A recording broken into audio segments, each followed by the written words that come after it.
Friday night SmackDown, যেখানে king আর queen of the রিংয়ের টুর্নামেন্টের কোয়ার্টার ফাইনাল ম্যাচ। তো বিশেষ 5টা ম্যাচ দেখা গেছে সেখানে। Bianca Belair versus Tiffany Stratton, Nia Jax versus Jade Cargill, Randy Orton versus Carmelo Hayes, এদের ম্যাচ কিন্তু দেখা গেছে। এছাড়াও কিন্তু কোডি রোডস ভার্সেস লোগান পলের যে কন্ট্রাক্ট সাইনিং সেটাও দেখা যায়। অনেক ইন্টারেস্টিং হতে চলেছে ভিডিওটা, এবং যেই ম্যাচগুলো হয়েছে সেগুলোর রেজাল্ট এবং সেগুলো অ্যানালিসিস সব কিছুই ভিডিওর মধ্যে থাকবে, তো শেষ পর্যন্ত দেখো। বিয়াঙ্কা বেলার ভার্সেস টিফানি স্ট্রেটন, এই ম্যাচটা দেখার জন্য কিন্তু অনেক ফ্যানই WWE এর অনেক ফ্যানরাই তারা ওয়েট করেছিল, যেখানে তার ইএসটি বিয়াঙ্কা বেলারের একটা পাওয়ারফুল ম্যাচ সাথে দারুণ অ্যাথলেটিক ফর্মের সাথে টিফানি স্ট্রেটন, তাদের ম্যাচ কিন্তু একটা দুর্ধর্ষ ম্যাচ যেখানে সবাই আশা করেছিল, এবং সেটা হয়েওছে। যদিও বিয়াঙ্কা বেলারের নিতে ইনজুরি হয়েছিল, বাট সে কিন্তু ম্যাচটা একদম শেষ পর্যন্ত খেলে। টিফানি স্ট্রেটন সে তার অ্যাথলেটিসিজম এছাড়াও তার কিছু কৌশল, সেগুলো দিয়ে কিন্তু বিয়াঙ্কা বেলারের কাছে কিন্তু সে অনেকক্ষণ ধরেই টিকেছিল, বাট শেষ পর্যন্ত বিয়াঙ্কা বেলারের কেওডিতে সে পরাজয় হয়ে যায়, এবং সে কুইন অফ দ্য রিংয়ের জার্নি যেই পথ সেখান থেকে কিন্তু সে বেরিয়ে যায়, আর বিয়াঙ্কা বেলার নিজের জায়গা করে নেয়। আলটিমেট কুইন হওয়ার একটা সুযোগ কিন্তু তার এখনও রয়েছে। তো টিফানি স্ট্রেটন সে দ্য টিভি টাইম, তার দারুণ মন সল্ট, সেটা অনেকেরই ভালো লাগে, এবং সে মানে বিয়াঙ্কা বেলার এই ম্যাচটা টিফানি স্ট্রেটনের থেকে অনেকটাই বেশি পাওয়ারফুল, সেটা দেখেই বোঝা গেছে।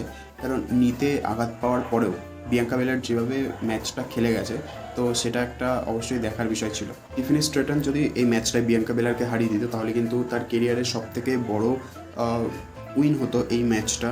কারণ বিয়াঙ্কা বেলারের মতো একজন টপ লেভেলের প্লেয়ারকে সে ডিফিট করাটা কিন্তু অতটা সহজ নয় তার কাছে। বিয়াঙ্কা বেলার আর জেড কার্গিল, তারা দুজনেই কিন্তু ট্যাগ টিম চ্যাম্পিয়ন রয়েছে। আবার ওদিকে কুইন অফ দ্য রিংয়ের যেই টুর্নামেন্ট, সেখানে কিন্তু দুজনেই নমিনেটেড রয়েছে। আর এদিকে যদি জেড কার্গিল নায়া জাক্সের সাথে ম্যাচটায় জিতে যায়, তাহলে কিন্তু সে বিয়াঙ্কা বেলার, আর এদিক থেকে বিয়াঙ্কা বেলার যদি জেতে, তাহলে দুজনের মধ্যে কিন্তু ফেস অফ হতে পারে, এবং অসম্ভব হওয়ার কিছু নেই। দুজনে কোয়ার্টার ফাইনাল, জেড কার্গিল আর বিয়াঙ্কা বেলার দুজনেই যদি কোয়ার্টার ফাইনাল ম্যাচ জিতে যায়, তাহলে কিন্তু দুজনকেই ফেস অফ করতে হবে। যদিও তারা ট্যাগ টিম পার্টনার হিসেবে অলরেডি টাইটেলটা রয়েছে তাদের কাছে। তারা দুজনেই কিন্তু কুইন হতে চাইতো, এবং দুজনেই ভীষণ পাওয়ারফুল, এবং তাদের মধ্যে ম্যাচটাও কিন্তু একটা দেখার মতন ম্যাচ, একটা আইকনিক ম্যাচ হতো। কিন্তু আনফর্চুনেটলি সেটা হয়নি। সেটা পরবর্তীকালে পরের ম্যাচগুলোতে যাওয়ার পর বোঝা যাবে যে কে উইন হয়েছে বা কার সাথে কী ম্যাচ, সেগুলো কিন্তু আস্তে আস্তে জানতে পারবো আমরা। তো বিয়াঙ্কা বেলার ভার্সেস টিফানি স্ট্রেটনের এই ম্যাচটায় বিয়াঙ্কা বেলার সে কিন্তু পায়ে ইনজুরি থাকা সত্ত্বেও টিফানি স্ট্রেটনের মতো একজন অ্যাথলিটকে সে ডিফিট করে দেয়। দুজনেই কিন্তু NXT থেকে বিলং করে, এবং ভালো পাওয়ারফুল প্লেয়ার দুজনেই।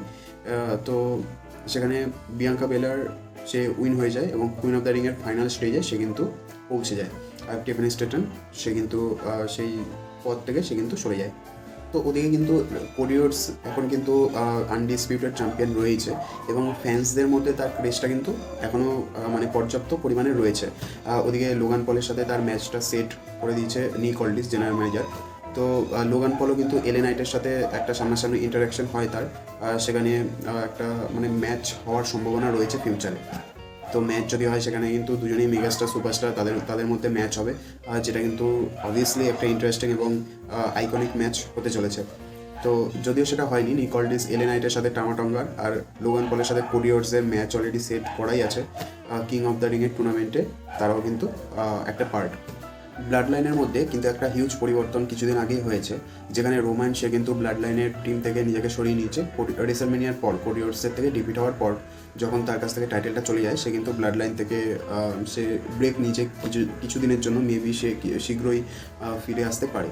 তো এদিকে ওয়াইজম্যান পল হেমেন সে রয়েছে, এবং ব্লাড লাইনে সোলো সিকোয়া সে নিজেকে কিন্তু ইনচার্জ বলে দাবি করছে, এবং পল হেমেনকে সে বলছে যে সে যেহেতু রোমানেরও ওয়াইজম্যান ছিল, এবং তার সোলো সিকোয়ারও সে ওয়াইজম্যান, এবং সোলো সে ব্লাড লাইনের ইনচার্জে রয়েছে। আর ওদিকে টামা লোয়া আর চামাচঙ্গা, তারা দুজনেই কিন্তু অ্যাগ্রেসিভভাবে একটা হাই লেভেলের পারফরমেন্স তাদের মধ্যে কিন্তু শুরু থেকেই দেখা যাচ্ছে। তো ব্লাড লাইনে মানে একটা শক্তিশালী টিম গঠন হয়েছে, সেটা নিয়ে কিন্তু কোনো সন্দেহ নেই। তো ব্লাড লাইন পরবর্তীকালে কোন লেভেলে যায়, সেটা কিন্তু এখন দেখার। তো এই স্ম্যাকডাউনের কোয়ার্টার ফাইনাল ম্যাচ, যেখানে টামাটঙ্গা ভার্সেস LA নাইটের ম্যাচ রয়েছে। তো LA নাইট একজন মেগাস্টার, তো টামাটঙ্গার একটা লেগাসি রয়েছে, কারণ তার বাবা রেসলিংয়ের সাথে যুক্ত ছিলেন, এবং কিং অফ দ্য রিংয়ের সাথে কোথাও তার টাইটেলটা জড়িয়ে রয়েছে।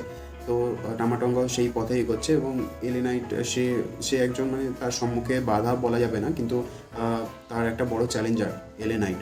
তো তাকে ডিফিট করতে পারলেই কিন্তু সে আরেক ধাপ এগিয়ে যাবে। এই ম্যাচটায় দেখা যায় যে টামাটঙ্গা সে ব্লাড লাইনের সাথে অবভিয়াসলি অ্যাজ ইউজুয়ালভাবে সে এন্ট্রি নেয়, আর ওদিকে এলে নাইট সে ভীষণ কনফিডেন্টলি সে কিন্তু আসে এবং তার মধ্যে কনফিডেন্সটা ছিল যে তাকে টামাটঙ্গাকে ডিফিট করা, এবং তার বিএফটি যেই সিগনেচার মুভ সেটা পরিচয় করানো টামাটঙ্গার সাথে। সোলো সিকোয়া আর টামা লোয়া তারা দুজনেই কিন্তু ভালোভাবে ডিস্ট্র্যাক্ট করতে সক্ষম হয়েছে এবং টামাটঙ্গাকে অনেকটাই হেল্প করেছে তার ম্যাচটা উইন হওয়ার।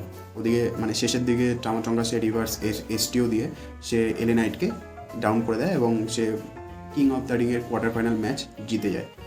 আর ব্যাকস্টেজেও কিন্তু এলে নাইটের সাথে কার্মেলো হেইজের একটা রেষারেষি দেখা গেছে। এনএক্সটি থেকে সদ্য আসা কার্মেলো হেইজ কিন্তু অলরেডি কোডি রোডস এবং কোরিয়ার্সের কাছে ডিফিট হয়ে গেছে এবং পরবর্তীকালে কি এলে নাইটের সাথে ম্যাচ দেখা যাবে, কারণ এলে নাইট কিন্তু তার জার্নিটা কোয়ার্টার ফাইনালের ম্যাচে এই ইভেন্টে কিন্তু শেষ হয়ে গেল।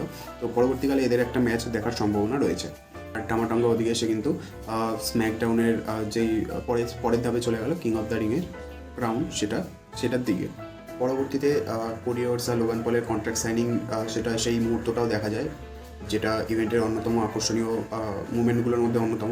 তো ওদিকে লোগান পল সে কিন্তু ইউনাইটেড স্টেট চ্যাম্পিয়ন, আর এদিকে কোডি রোডস সে আনডিসপিউটেড WWE চ্যাম্পিয়ন। তো কোডি রোডস যদি লোগানকে হারিয়ে দেয় তাহলে কিন্তু সে গ্র্যান্ড স্ল্যাম চ্যাম্পিয়ন হয়ে যাবে।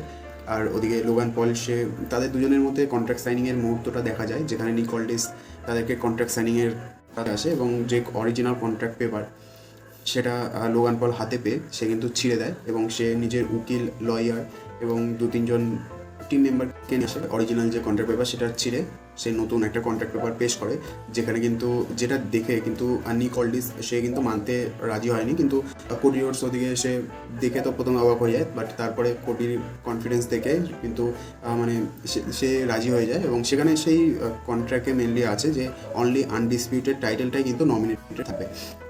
লোগান পলের টাইটেলটা সেটা কিন্তু নমিনেটেড থাকবে না, কারণ যদি কোডি রোডস হেরে যায় তাহলে সে কিন্তু টাইটেলটা হেরে যাবে।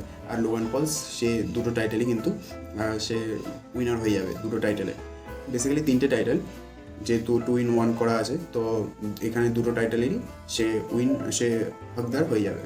তো তাদের মধ্যে ইগো ক্ল্যাশও দেখা যায়, যেখানে লোগান পল সে তার স্টারডাম এবং তার ভাই জ্যাক পলের কথা মেনশন করে, ম্যাক টাইসনের সাথে তার ম্যাচ হওয়ার কথা মেনশন করে কোরিয়ার্সকে সে তার স্টারডাম এবং লেগাসির কথা মনে করায়। কোরিয়ার্স সে কিন্তু একজন টপ লেভেলের চ্যাম্পিয়ন এই মুহূর্তে এবং সে ম্যাচটা খেলতে পারতো, তার সাথে কোনো প্রবলেমই তার ছিল না। তো কোরিয়ার্স নতুন কন্ট্রাক্ট পেপার পেয়েও সে কিন্তু কনফিডেন্টলি সেটা সাইন করে এবং লোগান পলকে সে চ্যালেঞ্জ জানায়। তো কোরিয়ার্সকে হ্যাটস অফ তার এই কনফিডেন্ট এবং তার এই সাহসিকতার জন্য, সে একজন ট্রু চ্যাম্পিয়ন। আর লোগান পল ওদিকে সে কিন্তু মানে অন্যরকম ড্রামা সৃষ্টি করে, সে অরিজিনাল যে কন্ট্রাক্ট সেটা সে ছিঁড়ে দেয় এবং তারপরে কোডিকে সে অ্যাটাক করতে যায়, বাট কোডি সে অবভিয়াসলি সে চ্যাম্পিয়ন, সে সেই সিচুয়েশন হ্যান্ডেল করে নেয়।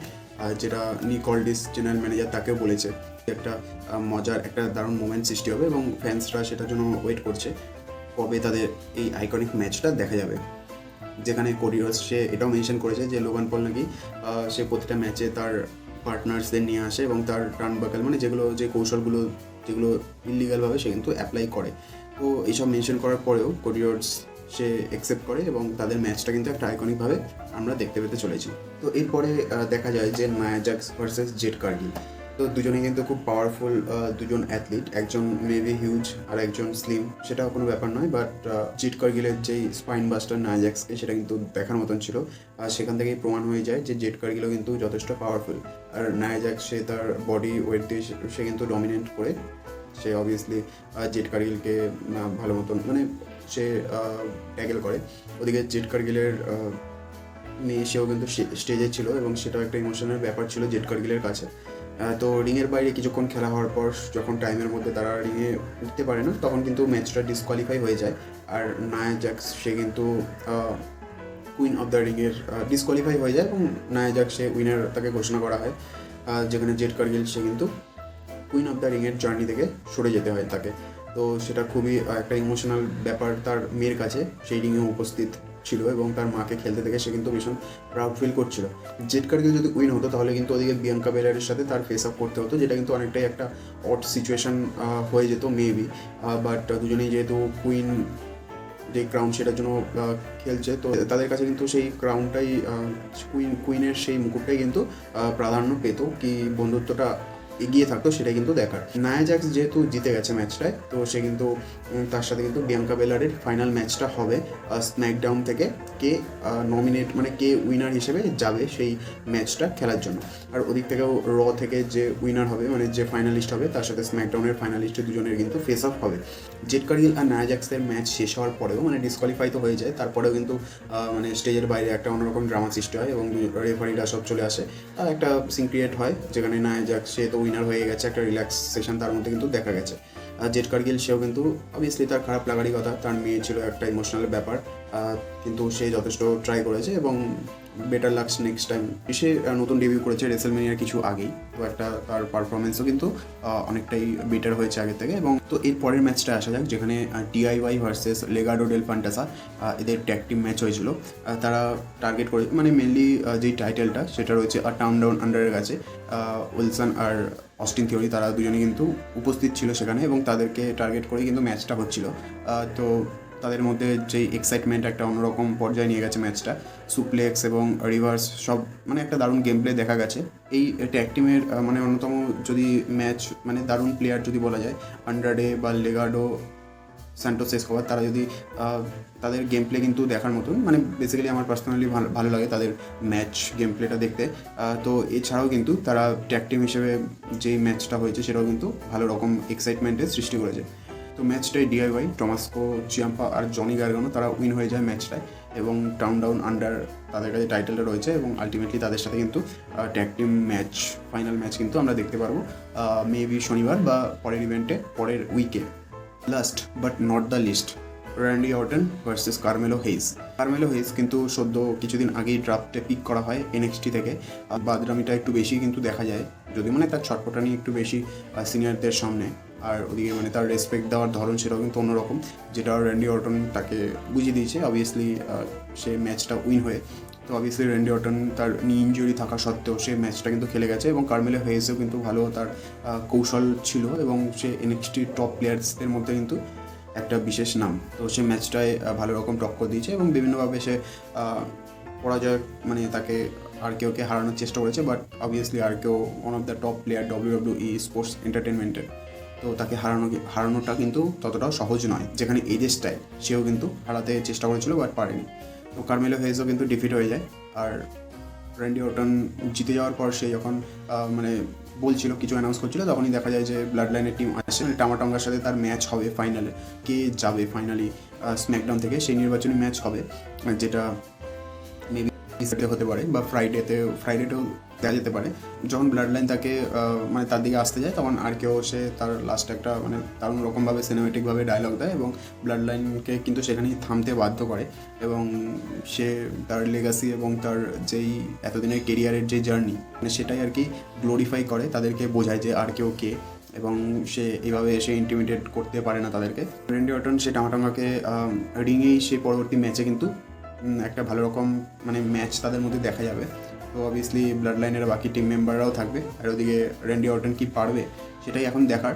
তো অবভিয়াসলি র্যান্ডি অর্টনের পার্টনার কেভিন ওভেন্স বা অন্য ব্লাড লাইনের যে বিরোধী দল সেগুলো কিন্তু রয়েইছে, তো সেখানে কিন্তু র্যান্ডি অর্টনেরও স্ম্যাকডাউন থেকে তার চান্স রয়েছে যাওয়ার। যেখানে টামাটাঙ্গার লেগাসি কিন্তু রয়েছে, তার মানে বাবাও সেই ম্যাচগুলো খেলে এসছে 80s যেই সময়টা ছিল সেখানে। তো এখন একটা হাড্ডাহাড্ডি ম্যাচ আমরা দেখতে পারবো। আর ওদিকে কার্মেলো হেইজ পরবর্তীকালে কিন্তু এলে নাইটের সাথে একটা ম্যাচ দেখা যেতে পারে বা এজে স্টাইলের সাথেও কিন্তু হতে পারে। তোমাদের কোন ম্যাচটা সবথেকে বেশি এক্সাইটেড করেছে এবং কোন প্লেয়ার্সদের ম্যাচ সবথেকে বেশি ভালো লেগেছে দেখতে সেটা জানাতে পারো।